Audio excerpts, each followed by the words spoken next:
कैसे हैं आप सभी लोग। एक बार फिर से स्वागत है आपका हमारे YouTube channel study with Yogesh में। चूँकि मैंने आपको बताया था कि ये पुलिस वाली वीडियो आएगी, उसका नेक्स्ट पार्ट आएगा और अभी तक इसके 6 शायद संभवतः 6 भाग आ चुके हैं और आज इसका नेक्स्ट पार्ट है। और ये नेक्स्ट का मतलब अंतिम पार्ट मान के चलिए, क्योंकि इसके बाद जो 15 अप्रैल आएगी और वहाँ से आप लोग लगभग मेरे साथ पहुँच जाएंगे जो स्टार्टिंग से मेरे साथ जुड़े हुए हैं, और जहाँ से हम लोग साथ साथ चलेंगे वहाँ मैं आपको फिर सभी आप कंबाइंड हो जाएंगे। यानी आपकी पुलिस भर्ती को लेके कहो या पटवारी के एग्ज़ाम को लेके कहो, सभी एग्ज़ाम के लेके आप लोग हम क्या हो जाएंगे, एक हो जाएंगे। यानी हम वहाँ से क्या करेंगे, सिमिलरली दोनों एग्ज़ाम को साथ लेके चलेंगे जो ग्रेजुएट लेवल के हैं। साथ ही साथ जो आपके मेंस होगा, लोअर पीसीएस मेंस, उसकी भी क्लासेस मैं आपको वीकेंड पे देने की पूरी कोशिश करूँगा। 3 अप्रैल के बाद यानी 4 अप्रैल के बाद से जब भी वीकेंड होगा मैं कोशिश करूँगा कि आपकी लोअर पीसीएस की क्लास आपके लिए आए। हिंदी वगैरह, ऐसे राइटिंग वगैरह कैसे क्या करना है उसका मैं पूरी आपको गाइडेंस दूंगा। ठीक है, देखिए बच्चों, जो पुलिस की तैयारी कर रहे हैं, स्पेशली दरोगा, कांस्टेबल, जो भी, अब सिलेबस तो सेम है, बस डिफरेंस ये रहेगा थोड़ा सा ग्रेजुएट लेवल वाला जो पेपर है उसके क्वेश्चन का स्टैंडर्ड थोड़ा हार्ड रहेगा। सपोज एक टॉपिक दिया है जलियांवाला बाग हत्याकांड, हो सकता है जो कांस्टेबल का एग्जाम हो उसमें सिर्फ यही पूछ दे कि जलियांवाला बाग हत्याकांड कब हुआ था, सिर्फ यही पूछ दे। तो उसकी जगह जो दूसरा है ग्रेजुएट लेवल वाला, उसमें ऐसे पूछ सकता है कि जलियांवाला बाग हत्याकांड का मुख्य कारण क्या था, यानी क्या वहाँ पे हुआ था, कुछ इस प्रकार के इवेंट से क्वेश्चन देते तो 4 ऑप्शन, यानी यही डिफरेंस रहेगा। तो ओवरऑल हम लोगों को चीज़ें सेम ही पढ़नी है, कोई अलग खास नहीं करना है। और जितना मैं समझ रहा हूँ कि आप लोग मेरे साथ साथ चल पा रहे होंगे, मेरे साथ साथ होंगे, अगर इतना आपने किया है तो आप लोगों को मेरा सैल्यूट है। फिजिकल के साथ साथ अगर आप इतनी मेहनत कर पा रहे हैं अपनी स्टडी को लेके तो आप बहुत अच्छा कर रहे हैं। जो दरोगा वाले बच्चे हैं वो बहुत ज़्यादा फिजिकल पे फोकस मत करना, वो क्वालिफाइंग नेचर का है, वो आप लोग कर लेंगे जितना भी होगा। जबकि आपका जो कांस्टेबल वाला है उसको इक्वली जितना आपका रिटर्न है वही आपका फिजिकल भी 100 मार्क्स का है। तो दोनों चीज़ों का आपको बैलेंस बना के चलना होगा। अगर आप अच्छा खासा 90-95 का स्कोर कर रहे हैं तब भी आपको लगभग 55-60 मार्क्स, 65 मार्क्स के आसपास रिटर्न में चाहिए होंगे। तो दोनों चीज़ों को अपने साथ लेके चलना है। देखिए जहां हम लोग पहुंचे हैं बच्चों, क्योंकि पैटर्न आप सब जानते हैं 100 मार्क्स का है, यानी कहां मैंने आपको लास्ट टाइम पे छोड़ा था, ये लास्ट वीडियो होगी इस प्रकार की। उसके बाद 15 अप्रैल के बाद आप लोग मेरे साथ साथ ही तैयारी करेंगे। तो 100 नंबर के पेपर में मैंने आपको 3 चीज़ों का पूरा अपना डायग्राम बनाया था, एक फ्लो चार्ट आपको बना के बताया था कि आप लोग कहाँ कहाँ पहुँचे हैं। ठीक है, यूके, हिंदी, जीएस और इसके अलावा जो अदर सेक्शन है अदर। अब ये तो मैं जानता नहीं हूं कि आप लोगों ने क्या इसमें क्या क्या आएगा। देखो, कुछ क्वेश्चन रीजनिंग के, कुछ क्वेश्चन करंट अफेयर के और कुछ क्वेश्चन कंप्यूटर के। ठीक है, 3 चीज़ें हैं इसमें, और बाकी ये लगभग मार्क्स जो इसकी रहेगा वो औसतन 10 नंबर के समथिंग लगा के चलिए, 10 से 15 नंबर, यानी 10 नंबर मान के चलिए, 10 से 15 कर दीजिए इसको, ये ऐसे रहता है। और ये जो रहता है ये लगभग 25 से 30 रहेगा, और ये आपका श्योरिटी वाला है 20 और ये कंफर्म वाला 40। ठीक है, ये आपका पैटर्न है एग्जाम का, आप सभी जानते हैं। यहाँ तक आने में हम लोगों ने क्या क्या चीज़ें सीखी हैं बच्चों, ध्यान से सुनना। मैं कभी ये नहीं चाहूँगा as a teacher, as a guru आपका जो भी कहते हैं आप लोग, कि आपके ऊपर बहुत ज़्यादा बर्डन हो पढ़ाई का। यानी जो बर्डन मैंने देना था आपको वो मैं आपको स्टार्टिंग में दे चुका हूँ, जब मैंने आपसे कहा था कि आपको अपना जो मतलब गट्स हैं आपको दिखाने हैं कि आप लोग हाँ वास्तव में अपने लिए सीरियस हैं, आप लोग चीज़ों को कर सकते हैं, चीज़ों को डील कर सकते हैं। तो वहाँ पर मैंने आप लोगों को क्या करवाई थी, मेहनत करवाई थी, और उसी मेहनत का परिणाम आज आपको देखने को मिल रहा होगा। आज आपके लिए चीज़ें हल्की हो गई हैं, आज वैसा नहीं रहा जैसा हम स्टार्टिंग में चल रहे थे। हालांकि कुछ बच्चे ऐसे हो सकते हैं जो पहली बार यहाँ पे जुड़े हैं, पहली बार चीज़ों को देख रहे हैं, तो परेशान होने की ज़रूरत नहीं है। जो मध्यम मार्ग होगा, यानी जो आपके लिए बेहतर मार्ग होगा, फिजिकल के साथ साथ रिटर्न, दोनों चीज़ों को कैसे बैलेंस किया जाए, उसी को मध्यम मार्ग में यहाँ पर बोल रहा हूँ। कैसे उस मध्यम मार्ग पे हम चलें, कैसे दोनों को साथ लेके चलें, उसके लिए मैं आपकी मदद करने को कंप्लीटली राजी हूँ, हमेशा तैयार हूँ। ठीक है, देखिए उत्तराखंड इस टारगेट में, यानी जो 15 अप्रैल तक का आपके पास समय है, मैं यहाँ फिर से उत्तराखंड नहीं देने वाला हूँ पढ़ने के लिए। क्यों? क्योंकि मैं जानता हूँ आपको, मैंने उत्तराखंड जितना करवाया है, जितना आपने उत्तराखंड किया है वो इनफ सोर्स रहेगा। इससे बाहर अगर उत्तराखंड आती है तो फिर वो कोई नहीं कर पाने वाला है, वो आप भी नहीं कर पाएंगे, दूसरा भी नहीं कर पाएगा। तो अपना समय जाया मत करना उसमें। ठीक है, 25 से 30, 30 से 32, 33 क्वेश्चन अगर आप उत्तराखंड में लाने में सक्षम रहते हैं तो उसके बाद आपको किसी भी प्रकार की किताब पढ़ने की, किसी अदर सोर्स से पढ़ने की जरूरत नहीं, वो आपके ऊपर सिर्फ और सिर्फ बर्डन होगा। मैं हमेशा आपसे कहता हूं, देखना, ध्यान रखना, अपने ऊपर चीजों को हावी मत होने देना। बस आप लोग चीजों के ऊपर हावी खुद हो सकते हैं, लेकिन आपके ऊपर अगर कोई चीज हावी हो गई तो फिर उससे निकल पाना बहुत मुश्किल होगा। मेरी भी एक लिमिटेशंस हैं, मेरी भी एक सीमाएं हैं कि मैं आपको कहां तक समझाऊं। तो मैंने आपको बार बार हिदायत दी है, बार बार अवेयर किया है, चीज़ों को अपने ऊपर हावी मत होने देना है। कहने का ये तात्पर्य है कि अगर आप उत्तराखंड इतना सोर्स से लेके पढ़ रहे हैं, तो उसके बाद अगर आप फिर कहेंगे मुझे ये किताब पढ़नी, मुझे ये भी पढ़ना है, तो फिर वो दोगे 100%, मिलेगा 1%। और स्टार्टिंग में जब आपने तैयारी की थी, दे 1% देते, मिल 100% रहा था। यानी चीज़ें उल्टी हो जाएंगी, पकड़ नहीं पाओगे चीज़ों को। इसलिए मैं कह रहा हूँ, उत्तराखंड का जितना मटेरियल आपके पास होगा वो क्या होगा, आपके लिए सफिशियंट होगा आपके एग्जाम की दृष्टि से। देखिए, आपको यहाँ आप लोग जानते हैं बच्चों, जिला series, individual topic series, UK history, ठीक है, और साथ ही साथ Uttarakhand fact series plus Uttarakhand Parikshavani, ये हमारी ऑनगोइंग है, यानी ये चल रही है, ठीक है, ये कंप्लीट नहीं है, ये हमारी ऑनगोइंग है। ये आप लोग मेरे साथ साथ चलोगे। जितने भी बच्चे हैं, जितने भी पटवारी की तैयारी, पुलिस की तैयारी, या फिर आप कांस्टेबल की तैयारी जो भी कर रहे होंगे, जो जिस एग्जाम की, एक दिवसीय एग्जाम की तैयारी उत्तराखंड में रह के आप कर रहे हैं, अगर आप लोगों ने मेरे साथ तैयारी की हुई है तो मैंने ये चीज़ें आपको कंप्लीट करवा रखी हैं। और उत्तराखंड परीक्षावाणी ऑनगोइंग है, वो 4 अप्रैल के बाद से आपकी क्लासेज, हफ्ते में 1 क्लास 2 क्लास जो भी आएगी वो मैं आपको कराने को तैयार हूँ, और वो भी कराऊंगा, ठीक है। तो इस दौरान आपको फिर से क्या करना है बच्चों, प्यार से रिविजन करना है। 15 तारीख है, दिन का एक जिला आपको कंप्लीट करना होगा डिस्ट्रिक्ट सीरीज के अंदर। अब थोड़ी सी गति बढ़ाइए। क्या होता है, पहली बार जब रिवाइज करोगे तो समय ज्यादा लगता है, दूसरी बार करोगे तो कम लगता है, तीसरी बार करोगे तो कम लगता है। तो आपको क्या करना है, ये तो ऑनगोइंग है, ये तो मेरे साथ चलना है। परीक्षावाणी में एक्स्ट्रा एफर्ट लगाने की जरूरत नहीं है, जितना करा रहा हूं उतना करके चलना, जितना कराया हुआ है वो कंप्लीट होना चाहिए। और ये पूरा का पूरा पोर्शन आपका कहाँ है, प्लेलिस्ट में मिल जाएगा। यानी प्लेलिस्ट में कंप्लीटली ये चीजें मैंने करवाई हैं, तो आपको वहां सबके सब चीजें मिल जाती हैं, चाहे जिला सीरीज हो, इंडिविजुअल टॉपिक सीरीज हो, उत्तराखंड इतिहास हो, उत्तराखंड फैक्ट सीरीज है, उत्तराखंड वन लाइनर, जो भी होगा, जहां भी होगा, उत्तराखंड परीक्षावाणी ये ऑनगोइंग है, ठीक है। अब क्या करना है, यहां तक आपको उत्तराखंड फिर से मैं क्या करवा रहा हूं, रिवीजन करवा रहा हूं। ये क्या फायदा आपको देगा कि आपकी चीजों में कमांड बनेगी। यानी एक तो बर्डन नहीं आएगा, फिजिकल के साथ साथ सर ये क्लास भी करा रहे हैं, इसको लिखना भी है, इसको याद भी करना है, कैसे इतना कर पाओगे, मैं जानता नहीं हूँ कि आप लोगों को।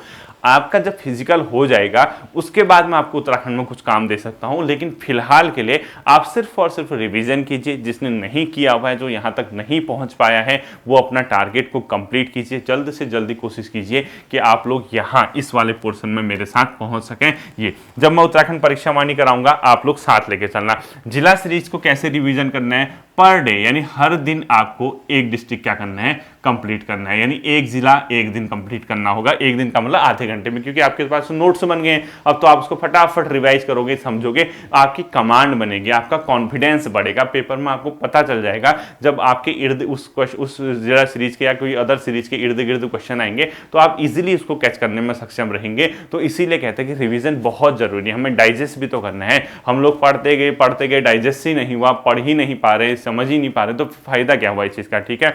साथ ही साथ डेली क्या करना है, एक इंडिविजुअल, यानी पर डे आपको एक टॉपिक, इंडिविजुअल टॉपिक सीरीज का क्या करना है, रिवीजन करना है जितनी जल्दी हो सके। और पर डे आपको एक टॉपिक उत्तराखंड हिस्ट्री का क्या करना है, रिवाइज करना है। परीक्षावाणी जितनी कराई है मैंने वो इनफ है, और ये आधा घंटे से ऊपर नहीं दोगे तो टोटल मिला के 1.5 घंटे आपको ये फिलहाल ये 3 चीजें रिवाइज करनी है। और उसके बाद 1.5 घंटे के अंदर आपको उत्तराखंड फैक्ट, उत्तराखंड परीक्षावाणी के वन लाइनर, वो यानी 3 घंटे का समय आपको उत्तराखंड को देना है, ठीक है। क्योंकि 40 नंबर की उत्तराखंड है, और कोशिश करना कि कैसे समय दो, 1-1.5 घंटा सुबह दे दो, आधा घंटा पौन घंटा दिन में दे दो, आधा पौन घंटा रात को दे दो, जितना भी हो रहा है, जब भी समय मिल रहा है। क्योंकि उत्तराखंड हम मतलब बहुत हल्के नहीं ले सकते हैं। और हाँ, जो बच्चा ये मान के चलता है कि मेरी उत्तराखंड अब ठीक हो चुकी है, मुझे इसको रिवाइज करने की जरूरत नहीं है, मैं कर सकता हूं, मैं कवर कर लूंगा, तो उत्तराखंड पे समय मत देना, समय देना हिंदी और जीएस पे। क्यों? क्योंकि आपकी जो गेम, आपका जो बिगाड़ता है, जो बनाता है, वो हिंदी और जीएस है। क्योंकि उत्तराखंड तो मैं उन बच्चों के लिए कहूंगा कि आपको इस प्रकार से रिवाइज करना है जिसको अभी उत्तराखंड में कॉन्फिडेंस नहीं आ पा रहा, उत्तराखंड के क्वेश्चन में कॉन्फिडेंस नहीं आ रहा, उत्तराखंड के पोर्शन पे जिसको कॉन्फिडेंस नहीं आ रहा, वो तो इस प्रकार से लेके चले। लेकिन जो बच्चा जिसको जिसको ये लगता है कि यार मेरा उत्तराखंड ठीक है, मैं कवर कर लूंगा, मुझे बाय हार्ट भले ही याद ना हो लेकिन 4 ऑप्शन देख के अगर मैं कर सकता हूं, तो उससे मैं ये रिक्वेस्ट करूंगा कि उत्तराखंड इतना पढ़ने की जरूरत नहीं है। हवा में 1.5 घंटा, पौन घंटा, 2 घंटा जितना भी हो सकता है मैक्सिमम 2 आवर में आप रिवाइज कीजिए, इसके अलावा कुछ करने की जरूरत नहीं है। तो उत्तराखंड को मैंने फिलहाल आपके लिए फिर इस वाले टारगेट में क्या कर दिया, स्टॉप कर दिया। और स्टॉप करते ही आपके चेहरे पे स्माइल आनी चाहिए, आपके चेहरे पे खुशी की लहर आनी चाहिए। क्यों? क्योंकि आपको ये समझ आना चाहिए कि सर ने उत्तराखंड का बर्डन नहीं दिया हमें, जो कहा था, हमसे जो कहा गया था स्टार्टिंग में, जो हमारे ऊपर बर्डन आया नोट्स बनवाने में, रात उठ के 1-1, 2-2, 2:30 बजे तक नोट्स जो बनवाए हैं उसको रिवाइज करवा रहे हैं सर। इसलिए तो आपको फायदा ये होगा, आप फिजिकल की तैयारी कर रहे हैं तो आपको लोड नहीं पड़ेगा। अब बताओ, मैं यहाँ नया काम दे दूंगा, मैं कहूँगा ये टॉपिक भी लिखो, इसको भी लिखो, ऐसा करो, तो फिर तो आप फंस जाओगे। आप कहाँ वहाँ थक के आ रहे हो, यहाँ उत्तराखंड पढ़ोगे, किसका मन करता है? क्या मैं इंसान नहीं हूँ क्या? मैं नहीं समझता हूँ कि आपकी समस्या है। हमको घर पे बैठ के, रूम पे बैठ के, ऑफिस में जाके हमें इतनी गर्मी होती है, इतना मौसम गर्म हो रहा है, तो आप लोग तो फिजिकल की तैयारी कर रहे हैं भाई, आपको तो शारीरिक थकान के साथ साथ मानसिक थकान को भी सामना करना है। हम तो एटलीस्ट चलो फिजिकल वर्क नहीं कर रहे, पढ़ाने का ही काम कर रहे हैं, ऑफिस का काम कर रहे हैं, लेकिन आप लोगों के साथ ऐसी समस्याएं नहीं, ऐसी समस्याएं हैं कि आपको फिजिकल के साथ साथ रिटर्न भी देखना है। तो आपके चेहरे पे स्माइल आ जानी चाहिए। जैसे मैंने ये कहा कि उत्तराखंड स्टॉप है 15 अप्रैल तक, सिर्फ और सिर्फ रिवीजन करना। अब आप अपने हिसाब से इसको निकालिए कि आप कब इसको रिवाइज करते हैं, किस समय इसको रिवाइज करते हैं। बस जितना भी करेंगे मैक्सिमम, ध्यान से सुनना, मैक्सिमम जो टाइम होगा उत्तराखंड रिवीजन करने का वो 3 आवर होगा। अधिकतम जो बच्चा 0 लेवल पे भी है, जिसने शुरू किया है, उसको भी 3 घंटे ही आपको रिवाइज करना। हाँ, जिससे पढ़े रही है उत्तराखंड, वो तो खैर लगे रहे, वो तो डिस्ट्रिक्ट सीरीज कंप्लीट करे, individual topic series, Uttarakhand history जो भी है कंप्लीट करे, और मिनिमम आपको इसका हाफ यानी 1.5 घंटा, क्योंकि अगर आप छोड़ दोगे तो फिर आप बाद में पछताओगे। तो इसलिए मैं कह रहा हूं पछताना नहीं है, मिनिमम 1.5 घंटा उत्तराखंड रिवाइज करना है। भले आपको कितना आता हो, कुछ आता हो, आपका टच बना रहेगा, क्योंकि जैसे ही एग्जाम डेट आएगी तो आपको उस समय परेशानी नहीं होगी। और अधिकतम 3 घंटा आप उत्तराखंड रिवाइज करोगे। तो 2-2.5 घंटा अगर आपका फिजिकल में भी जा रहा है तो 3 घंटा, 3-2 5 घंटा अभी तक का आपका समय मैंने कंज्यूम किया, यानी लिया है। ठीक है, तो उत्तराखंड में कुछ नहीं करना, परीक्षाओं आगे नहीं बढ़ानी है, इसी को रिवाइज करना है। साथ ही साथ जो फैक्ट आपकी कराए हैं, छोटे छोटे फैक्ट सीरीज में जो 10 ही वीडियोस थी, मुझे लग रहा है कि आपकी कॉपी में नोट्स होंगे, वो उसको आप जब भी रिवाइज हो, जैसे 13 दिन के अंदर आप डिस्ट्रिक्ट सीरीज वगैरह ये कंप्लीट कर लेंगे, 1-2 दिन, 2-2.5 दिन, 2-3 दिन आप लोग क्या करना, फैक्ट वगैरह अंतिम क्षणों में इसको रिवाइज कर लेना। तो जब भी समय मिलता है, जिस प्रकार से भी आपको समय मिलेगा, आप लोग इसको तुरंत क्या कर लोगे बच्चों, रिवाइज कर लोगे। ठीक है, अब आता है हिंदी, सेकंड सेक्शन की बात आती है हिंदी। देखिए हिंदी के साथ क्या चक्कर है, हिंदी अभी थोड़ा सा स्टॉप की गई है, लेकिन अब स्टॉप नहीं होगी, यानी 4 अप्रैल के बाद हिंदी आपकी शुरू हो जाएगी। और हिंदी किस प्रकार से शुरू होगी? सबसे पहले हिंदी के गहन अध्ययन, हिंदी गहन अध्ययन, हिंदी एक गहन अध्ययन वाला फोल्डर है,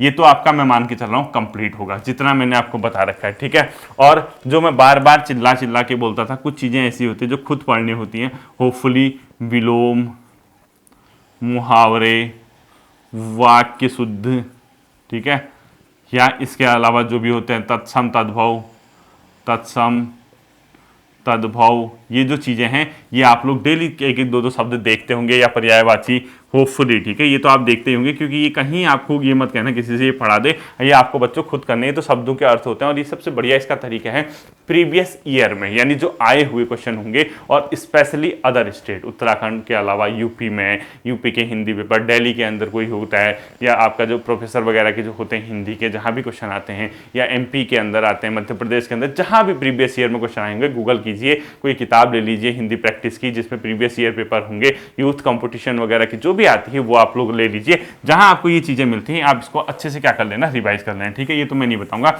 हिंदी गहन अध्ययन की क्लास आपको बिल्कुल टेंशन लेने की जरूरत नहीं है। हिंदी गहन अध्ययन इस वीक से, यानी जो आने वाला हफ्ता है, वहां से हम लोग क्या करते हैं, हिंदी गहन अध्ययन की क्लास को आप शुरू कर देंगे। और इस हिंदी गहन अध्ययन के साथ साथ आपने जो मैंने बताया ये तो कर ही रहे होंगे, साथ ही साथ जैसे कई बच्चों ने कहा कि हिंदी साहित्य वाला फोल्डर सर आपने क्यों हटाया, देखिए उसमें थोड़ा सा कचड़ा हो रहा था, कभार टाइप का, क्योंकि मटेरियल इतना हो जा रहा था, आता बहुत कम है, 2 क्वेश्चन आते हैं उससे, लेकिन आते पक्के हैं, 2 क्वेश्चन तो आएंगे ही आएंगे, 2-3 क्वेश्चन भी आ जाते हैं, तो 20 में से 3 क्वेश्चन बहुत होते हैं। तो अब मैं क्या करूंगा, इसके बाद हिंदी गहन अध्ययन जैसे आपकी एक दिन क्लास आएगी, इसके साथ प्लस हिंदी साहित्य की क्लास आएगी, एक क्या आएगी, हिंदी साहित्य जो आपके सिलेबस में दिए हैं। तो अब हिंदी गहन अध्ययन के साथ हिंदी साहित्य चलेगी, तो जो भी सिलेबस में दिया है ये आपका काम बनाएगा। और जो आपसे मैंने कहा है कि आप लोग मुहावरे वगैरह उसको डेली देखिए, वो तो करना ही करना है। बाकी जैसे UK triple S C Hindi वाला जो फोल्डर था, होपफुली वो आपने कंप्लीट कर लिया होगा, जिसके अंदर विराम चिन्ह आपके तैयार होंगे, ठीक है। देवनागरी लिपि ये आपकी तैयार होगी, ठीक है। इसके अलावा जो भी टॉपिक हैं, कुछ टॉपिक और भी हैं, जैसे संधि, ये टॉपिक आपकी कंप्लीट होगा, ठीक है। इसके अलावा अलंकार, ये फिर करा दूंगा, अलंकार वाला कुछ टॉपिक जो गहन वाले में, ठीक है। जो बेसिक है Hindi, UK triple S C Hindi वाला जो फोल्डर है उसको चेक कर लेना, भले ही आप नोट्स बनाओ ना बनाओ, एक बार उसको ट्राई कर लेना। क्यों? अगर आप उसको ट्राई करोगे, जब आपको मैं हिंदी गहन अध्ययन वाली क्लास में वहां लेके आऊंगा, तो आपके लिए वो बहुत आसान हो जाएगा, बहुत ईजी पड़ेगा। और वहां आप सिर्फ क्या करोगे, अपने नोट्स को अपडेट करोगे। मैं ये कहना चाह रहा हूं कि आप लोग अगर UK triple S C Hindi वाला जो फोल्डर मैंने बनवा रखा है, इसको अगर आपने तैयार किया तो एक पेज, 2 पेज अपने हर उसके बाद, किसके बाद, ये हर टॉपिक के बाद छोड़ देना, ताकि आपको जब मैं हिंदी गहन अध्ययन में वहां पे लेके आऊंगा, आपका काम आसानी से हो जाएगा। क्योंकि हिंदी को हमें डिटेल से ही पढ़ना है, हिंदी के साथ हम मजाक नहीं कर सकते हैं। तो इस बार फिर से मैंने आपको हिंदी के लिए क्या कर दिया, जरा सा मतलब शांत कर दिया। आपको परेशान होने की जरूरत नहीं है, आप लोग विलोम, मुहावरे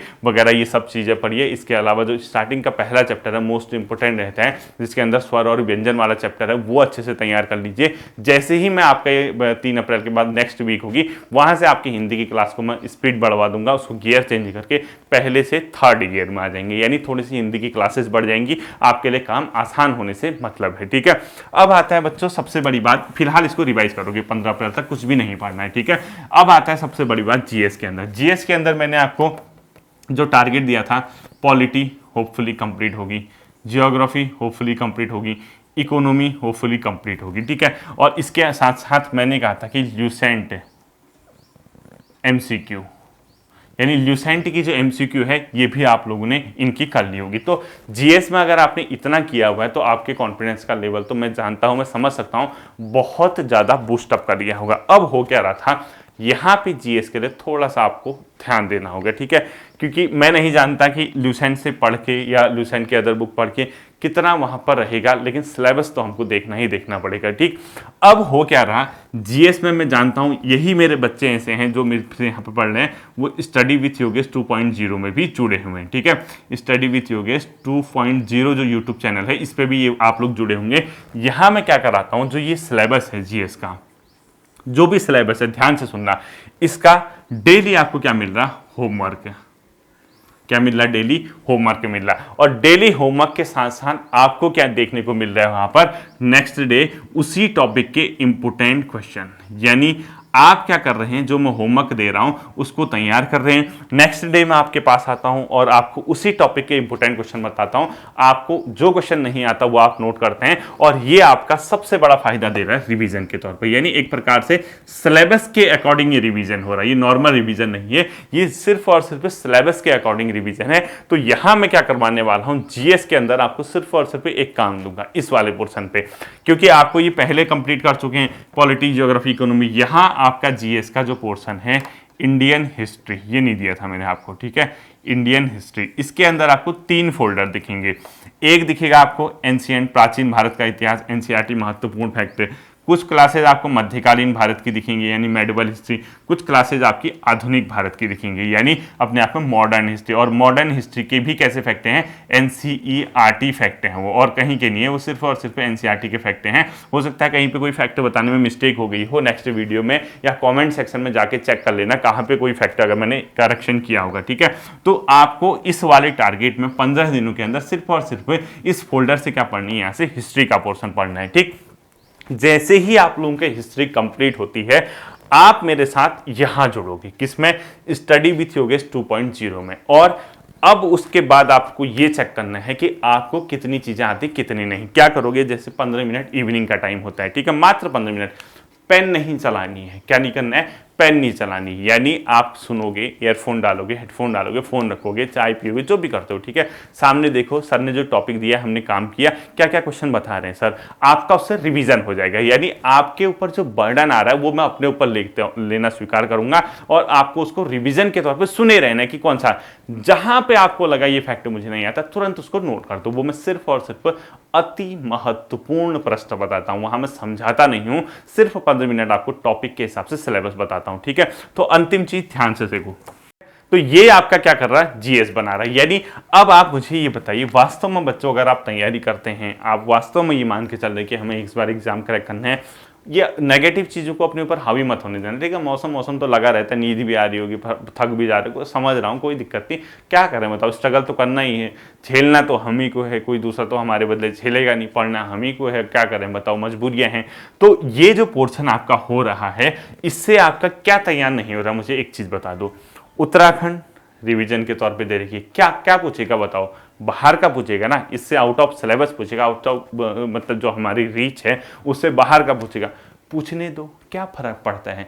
दूसरा भी तो आपका ही भाई बंधु है, वो भी तो एग्जाम में बैठे हैं, 70 कट ऑफ की जगह 65 आ जाएगी, नीचे आ जाएगी। नहीं आता बच्चों, इतना किसी को नहीं आता, कोई नहीं पढ़ता इतना फालतू का, किसको पढ़िए बताओ। हाँ, अगर आपको लगता है कि हजारों किताब में पढ़ के, 400 किताब में, 200 किताब में, 300 किताब में, इन किताबों को छांट छूट के अगर आप उत्तराखंड तैयार कर रहे हैं, जीएस तैयार कर रहे हैं, उसके बाद आप कहते हैं कि मैं 80 मार्क्स लेके आया, कोई बड़ी बात नहीं, उतनी किताबें पढ़ने में तो आप आईएएस निकाल दोगे, फिर समूह गौ की तैयारी क्यों कर रहे हो बताओ। फिर यूकेपीएससी की करो, फिर पीसीएस की तैयारी करो, आईएएस की तैयारी करो, एसएससी सीजीएल की तैयारी करो। जब इतना एफर्ट देने के बाद आपको मतलब थोड़ा सा फायदा हो रहा है, 5 नंबर 2 नंबर 3 नंबर का, तो उतना पढ़ने से अच्छा नॉलेज लो, ऐसी जगह पढ़ो जहाँ कॉन्सेप्ट आधारित एग्जाम रहते हैं, जहाँ मुख्य परीक्षाएं होती है, जहाँ पर इंटरव्यू होता है, जहाँ आपको एक गेस्टेड ऑफिसर बनाया जाएगा, जहाँ आप एक क्या करेंगे, अधिकारी के रूप में सेवा देंगे। तो पोस्ट की तैयारी करो जब समय उतना देना ही है।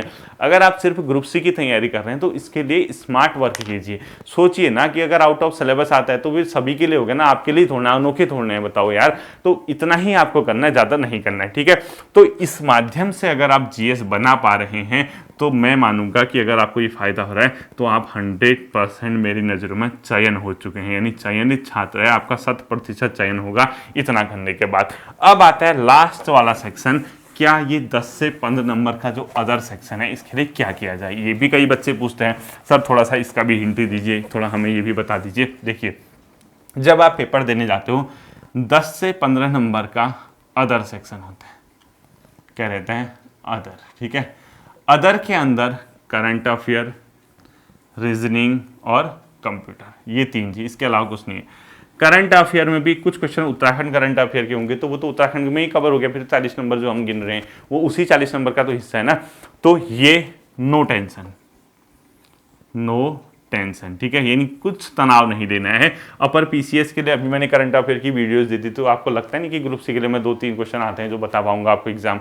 डेट तो आने दो 15-20 दिन पहले, क्योंकि अभी से करंट अफेयर पढ़ेंगे हम खुद बेहोश हो जाएंगे, क्या फायदा इतना करंट अफेयर पढ़ के बताओ। वो तो जब एग्जाम होगा ना, बताने फैक्ट है, या तो करंट अफेयर डिटेल से समझाना होता है आपको कि सर डिटेल से समझाओ हर चीज, वो जब एग्जाम आता है ना तो एक साथ कंबाइन करने में फायदा होता है, मतलब एक साथ कलेक्ट कर लो 1-1.5 साल का, तो ऐसे क्लास देने में मुझे ज़्यादा हेल्प होगा। तो आप लोगों को कोई टेंशन लेने की जरूरत नहीं है, एग्जाम डेट आने से 15-20 दिन पहले हम लोग ये करंट अफेयर कर लेंगे। अब आती बच्चों रीजनिंग की बात, ये काम शुरू करेंगे हम 15 अप्रैल के बाद, ठीक है। 15 अप्रैल जैसी ही हो जाएगी, जब आपका ये सारा काम बर्डन निपट जाएगा, उसके बाद हम रीजनिंग के 1-1, 2-2 टॉपिक बीच में मैं आपको 1-1, 2-2 टॉपिक कराऊंगा। रीजनिंग कराने की जिम्मेदारी भी मेरी रहेगी। जो छोटे छोटे टॉपिक हैं, सेलेक्टेड टॉपिक आपके एग्जाम की दृष्टि से जो इंपॉर्टेंट होंगे वो मैं आपको करा दूंगा। तो इसके लिए भी no tension, no tension. Computer 2-3 question आते हैं फिलहाल, इसके लिए भी नो टेंशन, कुछ नहीं पढ़ना है, ठीक है। जब दूंगा समय, जब जो भी समय आएगा, जैसे ही मैं बताऊंगा अब ये समय आ चुका है, हम लोग को ये करने की जरूरत है, उसके बाद हम लोग क्या करेंगे, अपने गियर जो है चेंज कर देंगे गाड़ी के, तब जाके हम इसको देख लेंगे, ठीक है। फिलहाल इतना ही करो। 15 अप्रैल तक फिजिकल पे भी ध्यान देने की जरूरत है, इसीलिए बिल्कुल भी आपको बर्डन नहीं दिया गया, बिल्कुल भी आपको परेशान नहीं किया गया है। कई बच्चे ये सोच रहे होंगे क्या पता नहीं क्या टारगेट दे देते हैं, कितना वर्क दे देते हैं, इतना लोड हो जाएगा, बिल्कुल लोड नहीं होगा। आपसे बेहतर आपको मैं समझने लगा हूं, मैं जानता हूं कि आपके लिए क्या चीज़ सही है, क्या चीज़ आपके लिए परेशान करने वाली, क्या चीज़ आपको उलझा सकती है। तो बिल्कुल भी तनाव मत लीजिए, स्टडी के टच में बने रहिए। 5 से 6 घंटा निकालना है पर डे, 1.5-2 घंटा फिजिकल में, 7-7.5 घंटा 8 घंटा तो आपको लगना ही लगना है, वो तो मजबूरी है आपकी, क्या कर सकते हो। होपफुली ये चीज़ें आपके समझ आई होंगी। फिर मिलेंगे आपके साथ अगले सेशन में। आप लोग अपना सभी ध्यान रखिए और खूब मेहनत कीजिए। Thank you.